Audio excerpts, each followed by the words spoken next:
So most people know what a beaver is. You can take a baby beaver, you can take it home to your house, and that baby beaver will build a dam. It is instinctual. It is woven into their DNA to build a dam. So the serpent race is woven into the fabric of the race itself, that they manifest themselves. They manifest themselves, which is the 2X energy, which is female mastership, if you will. But they're woven into the architecture. The Vatican is a snake. They built it to represent themselves. They do it in clothing. They do it in logos. It manifests all around you all the time. And there's this big statue that's called the Statue of Liberty. And most people have no idea that the Statue of Liberty is simply a manifestation of the serpent race, mocking the angels, standing on top of this 11-pointed star called a hendecagram. In Jewish Kabbalistic cosmology, a hendecagram is called the kelipot, which means the shell, the peel, the husk, your host body, your shell that you're in. And the hendecagram is a geometric figure. It's an 11-pointed star, but it represents the life cycle of an angel that's being transmuted to something else. Just like a worm turns into a butterfly, there's a process of metamorphosis that has to occur. So the Statue of Liberty represents the liberty the angels took to take on a host body. That's why she's standing on top of the shell, because she, the female energy, rules over the shell she's standing on, which is the 11-pointed star, the kelipot, the shell, the peel, the husk, your host body. She's standing on top of that 11-pointed star, which represents the shell the angel is in and is being transmuted by twin female energy. So it's a twin system. At the top of the hendecagram are two triangles. Each one goes in opposite directions, and they meet together at the bottom where the two become one. That's really where the two energies make the cycle, and down at the bottom, the two are fused into one, therefore amalgamating the transmutation of the angel into the two have become one. When the angel dies, when you die in your host body, you go to the pit.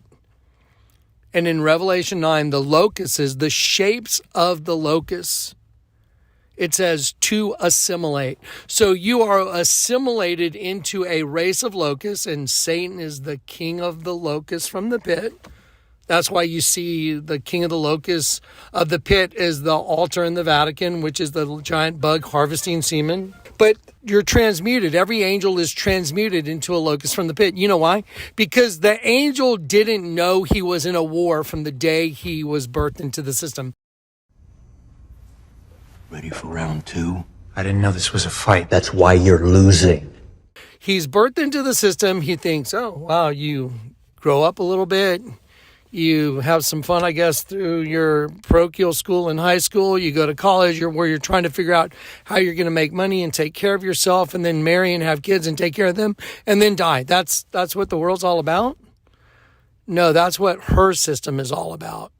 Her system, they need angels in the system in order to kill them to open up the pit. The goal is to use the energy from the angels to get the eternal abyss open.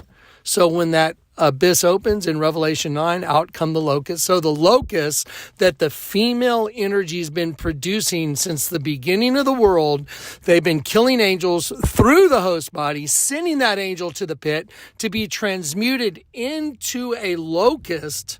And then that pit's going to open up, and then they're all going to come out of the pit. The Bible says they'll sting men, men will seek death and will not find it.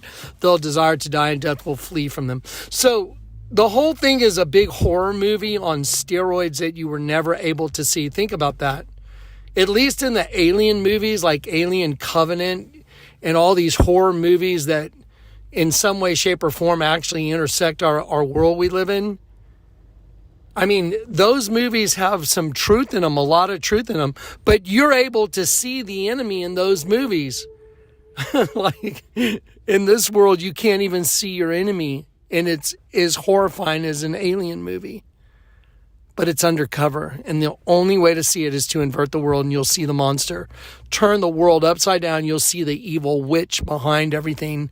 You'll see the female energy come out of her, my people, because she set a trap for you. It was called the host body system, twin female reptilian system. Come on in, we'll give you a host body, but we're going to destroy your angelic essence forever by turning you into a locust in the pit. That's what this world is all about. That's why the Statue of Liberty is mocking the angels. She's holding a penis in her hand, standing on top of an 11-pointed star, a hendecagram, which is opposing energies going opposite directions, meeting together at the bottom, and the two become one, and then they've got you. That's what it is. That's what the whole thing's about. That's why she's looking towards the east, waiting for the Helios to come up over the horizon, the personification of the sun, waiting for the pit to open. It's so mind-boggling. This is what the world's all about. Turn to Jesus with your whole heart. Turn back the other direction. Get saved.